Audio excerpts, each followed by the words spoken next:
من مامۆستا دڵخۆش عەدنان عەبدوڕەحمانم، مامۆستامە لە قوتابخانەی ئەتابکی بنەڕەتی کچان، مامۆستای بابەتە kۆمەڵایەتیەکانم. Günaydın öğrenciler. Bugün tarih konusunda 19. yüzyılın ikinci yarısında Kürdistan'ın ayaklanmasını açıklarız. Ki bellidir 1851 yılında Kürt beylikleri yok oldu. Bu sürede bölge, Kürdistan bölgesi tüm Osmanlı Devleti'ne ait oldu. Ve onlar da mamurları vergi toplamak için valileri bölgede Türkleri Osmanlıları çatırdılar ve bölge evletlerini bu hakta mahrum ettiler. Sonra da 1864 yılında da vilayet sistemini kullandılar. Bu dönemde de yaşayan Kürtler bu bölgede çok zulüm ve zordarlık altındaydılar. Osmanlılarla İranlılar elinden. Bundan dolayı bölgelerde birkaç devrim ve ayaklanma ortaya çıktı. En önemlisi varımızda birincisi Botan bölgesinin ayaklanması. Botan bölgesinin ayaklanması, Botan'da iki ayaklanma ortaya çıktı. Birincisi varımızda Yazdanşehir'in ayaklanmasıydı. O da Botan Beyi Bedirhan'ın akrabasıydı. 1854 yılındaydı. Bu dönemde Türk Osmanlılar Rusya ile Kırım Savaşı'ndaydılar. Kırım Savaşı Rusya ile Osmanlılar arasındaydı. Osmanlıların durumu kötüydü. Aynı zamanda da Kürdistan'ın durumu da kötüydü. Ondan dolayı Yazdanşehir dışarı bölgelerden de yardım alarak ve onun çevresinde toplandılar. Birçok bölgeyi kurtardılar. Örneğin Musul, Bedlis, Hakkari bölgelerini ve birçok bölgende kurtardılar. Ama İngilizlerin planı ve Osmanlıların saldırısı ardından devrim yok olundu ve Yazdanşehir'i de bir çirkin şekilde Musul'da tutukladılar. Böylece bu devrim başarısız oldu. Aynısı Botan bölgesinin ikinci ayaklanması. O da Osman Paşa Hüseyin ve Hüseyin Kenan Paşa'ydı. Onlar da aynı Bedirhan ailesinden idiler. O da 1879 yılındaydı. Osmanlılarla Rusların savaşları sona erdi 1878 yılında. Yine de bölgede durum çok kötü oldu. Hemen savaşın sona ermesiyle bu devrim başladı. Bölgede yaşayan Kürtler de bu iki lideri desteklediler. Beraberle birçok bölgeyi kurtardılar. Ama başarılara rağmen yineden bir devrim diğer devrimler gibi başarısız oldu ve liderleri de çirkin bir şekilde tutuklandı.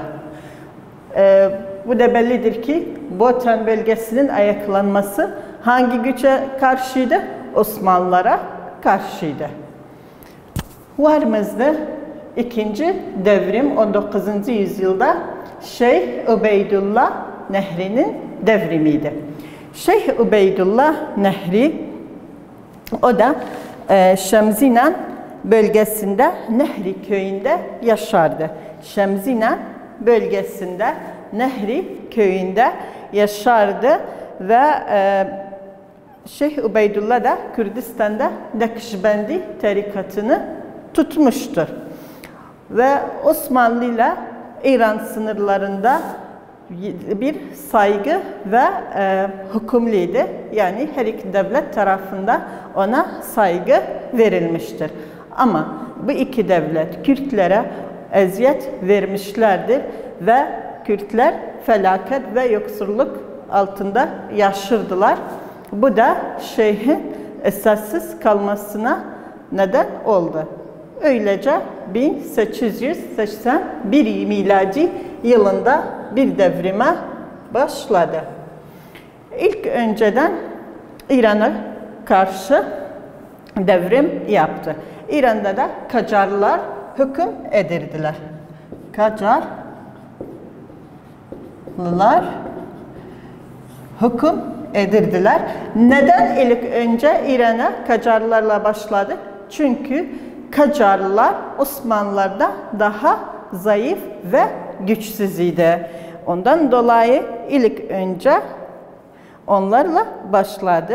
Devrim gücü biraz süre içinde Ürmiye'nin batı ve güneyini kurtardılar ve Tebriz'de Azerbaycan'ın merkeziydi. Orada bir saldırı düzenlediler. İlk önce de biraz sürede nereyi? Ürmiye Gölü'nün güney ve batısını kurtardılar ve Tebriz'e de Azerbaycan'ın merkeziydi. Bir saldırı düzenlediler. Bu da Şeyh Ubeydullah'ın devrimi. Bakalım, İngiltere ve Rusya'nın istekleri devrimi yok etmek. Bakalım, İngiltere'den Rusya bir devrime ne yaptılar? Şeyh Ubeydullah'ı desteklediler veya ona karşı çıktılar. Şeyh Ubeydullah öyle düşünürdü ki büyük güçler İngiltere ve Rusya İran'a karşı onu desteklerler. Ne yaptı? Birkaç mektup ve temsilci onlara gönderdi.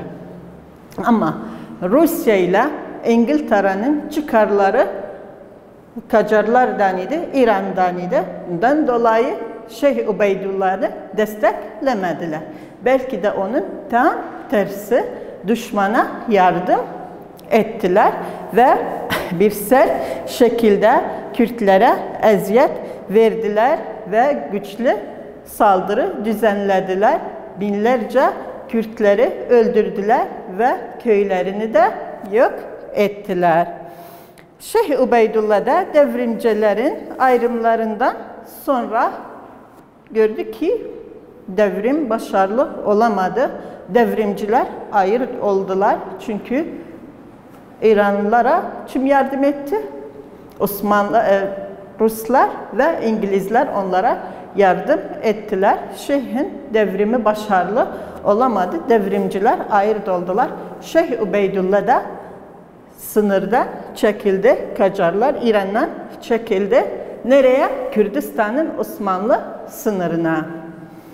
Çekildiği zaman 1881 yılında İngilizler ile Rusya'nın isteğine göre ne yaptılar? Şeyh'i İstanbul'a çağırdılar. Orada tutuklandı. Orada tutuklandıktan sonra kendisini kurtardı. Yine de nereye döndü? Kürdistan'a. Ama bir az zamandan sonra Kürdistan'da tutuklandı ve Hicaz'a götürüldü. Orada vefat etti. Öylece Şeyh Ubeydullah'ın da devrimini yok ettiler ve kendisini de tutukladılar. Öylece 19. yüzyılın devrimlerinden iki örnek açıkladık. Birisi Boten bölgesinin Osmanlılara karşıydı. Dedik içi devrimiydi. 1854'ten 1879 yılındaydı. Bu da Bedirhan ailesinden idiler. Birincisi Yazdan Şeridi, ikincisi de Osman Paşa Hüseyin ve Hüseyin Kenan Paşa'ydı. Sonradan da dedik ikinci devrimçi miydi? O da Şeyh Ubeydullah'ın devrimiydi. O da İran'ın Kacarlara karşıydı. Bu 19.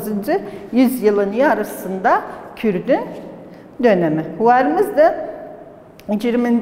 yüzyılın başında Kürdistan. Bakalım 20. yüzyılın başında Kürdistan'ın durumu nasıldı? 20. yüzyılın başında büyük devletler ki dediğimiz zaman yani Rusya, İngiltere bunlar büyük devletlerdiler. Kürdistan'a karşı gözleri daha da açıklı, daha fazla oldu. Çünkü o zaman da İngiltere ve Rusya bazı Kürtler ile ilişki kurdular. Neden bu ilişkileri kurdular? Kendi çıkarlarını garantiye almak için. Yani bu güçlü ülkeler çıkarları hangi tarafla olsaydı onlarla iyi ilişkiler kurardılar. O dönemde de Osmanlı Devleti zayıflanmıştı. Ve bu da yardım etti ki bu büyük devletler Kürdistan'ın işine el koysunlar. Bir yandan. Öte yandan da Osmanlı Devleti'nin başkenti çapında birçok Kürt vardı. Yani aydın Kürtler var idi ve büyük ailelerden de olan Kürtler, yani Bedirhanlılardan ve Şemzinanlılar ve Babaniler İstanbul'da yaşırdılar.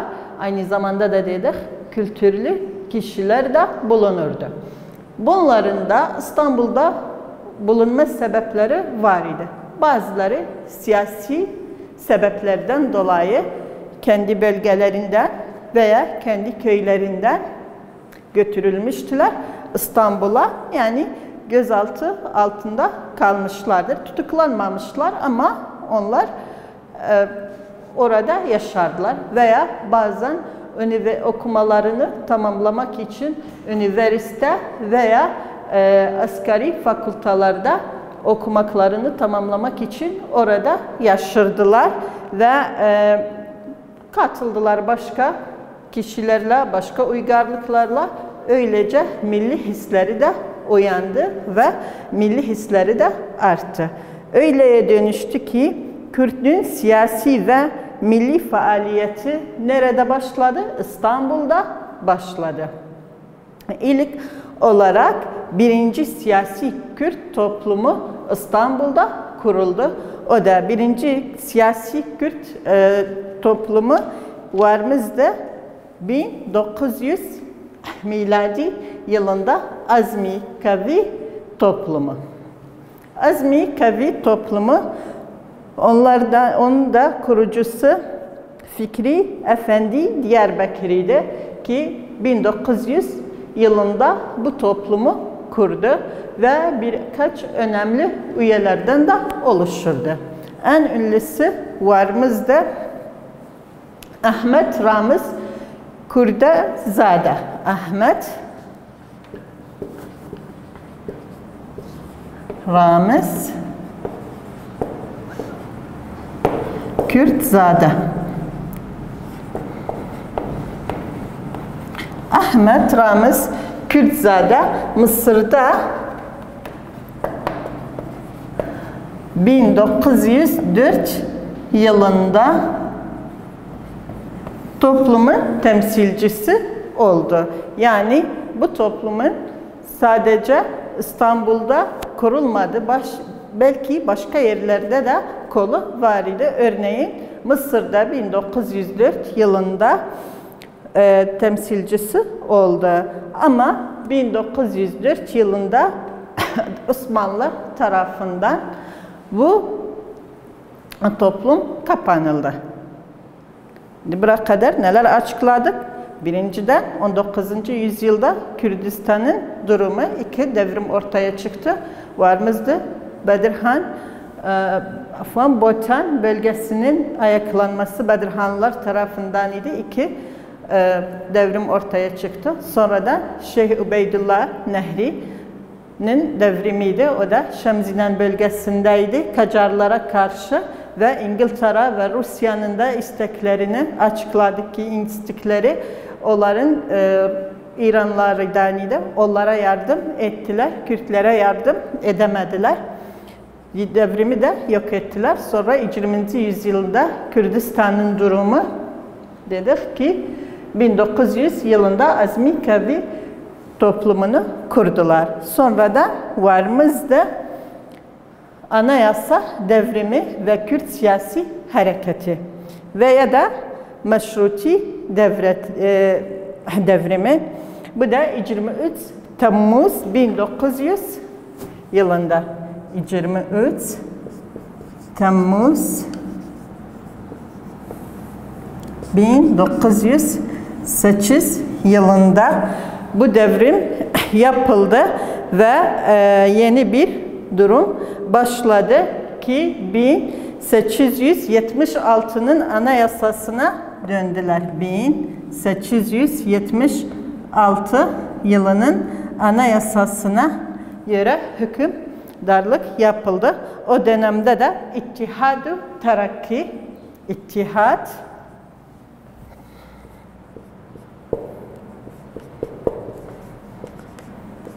ve Terakki hükme geçti. O da devleti idare etmek için kardeşlik, eşitlik ve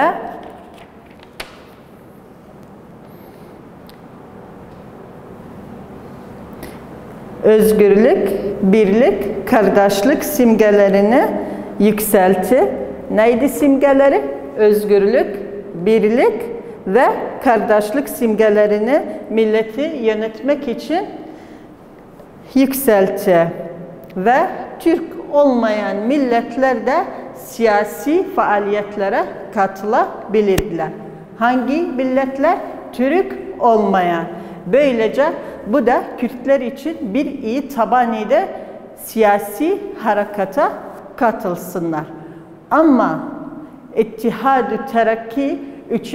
Kongresinde neyi ilan etti? İlan etti ki Torani Osmanlı Devleti'nin Türkleştirme ideolojini belirtti. Hangi ideolojiye? Türkleştirme ideolojisini belirtti. Böylece Türk olmayan milletlere yol verilmedi. Bundan dolayı bazı üyeleri çekildiler. İttihad-ı Terakki'de bu şeyden sonra, bu bildiriden sonra çekildiler. Örneğin İsmail Hakkı Baba ve Şerif Paşa Han'dan İttihad-ı Terakki'den çekildiler. Çekilme sebebi dedik neydi? Çünkü İttihad Terakki 3. Kongresinde öyle ilan etti ki Türkleştirme ideolojisini belirtti. Bundan dolayı bunlar çekildiler. İlk önceden nasıldı? Türk olmayan milletler de siyasi faaliyetlere katılabilirdiler. Ama İttihad-ı Terakki 3. Kongresinde Türkleştirme ideolojisini ilan ettiği için Kürtler çekildiler. Örneğin Şerif Paşa Han'dan ve İsmail Hakkı Baba'ndan çekildiler. Sonradan varımızda Kürt Teali ve Terakki Cemiyesi, Kürt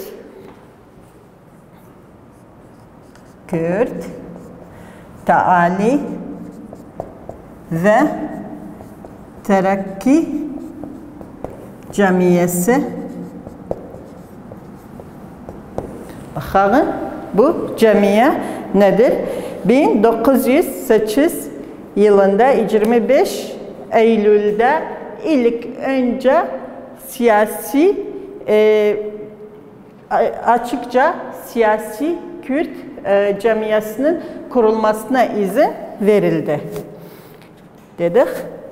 1908 yılında 25 Eylül'de ilk defa olarak bu izin verildi. Açıkça bu cemiye kurulsun ve en ünlü kurucularından ve üyelerinden Emin Ali Bedirhan ve Şeyh Abdülkadir Nehri Şemzinani, Damat Zülkafıl, General Şerif Paşa ve Halil Hayali bunlar üyeydiler. Ve birlik başkan olarak Mullara İlle Başkan Abdülkadir Nehri başkanıydı ve onun yerinde alan Damat Kefli'de ikinci başkan olarak ve büyük şehirlerde de bir kolları açıldı. Yani sadece bir yerde değildi, İstanbul'da değildi sadece. Belki de büyük şehirlerde de birçok şehirde kol açtılar. Diyarbakır, Bedlis, Musul, Muş, Bağdat, Süleymani, Erzurum, Hanas bölgelerinde açtılar ve en önemli istekleri de Kürtçe okulların açılması ve bütün müesseselerde Kürt dilin kullanılması ve gazete Kürtçe yayılsın ve Kürdistan'ın ekonomisine önem vermek ve aynı zamanda da iyi bir ilişki kurulsun Ermeniler, Nestürler arasında. Aynı zamanda da kendi cemiyeleri adına taavun ve terakki adına bir gazeteleri var idi. Bu bugünün dersiydi.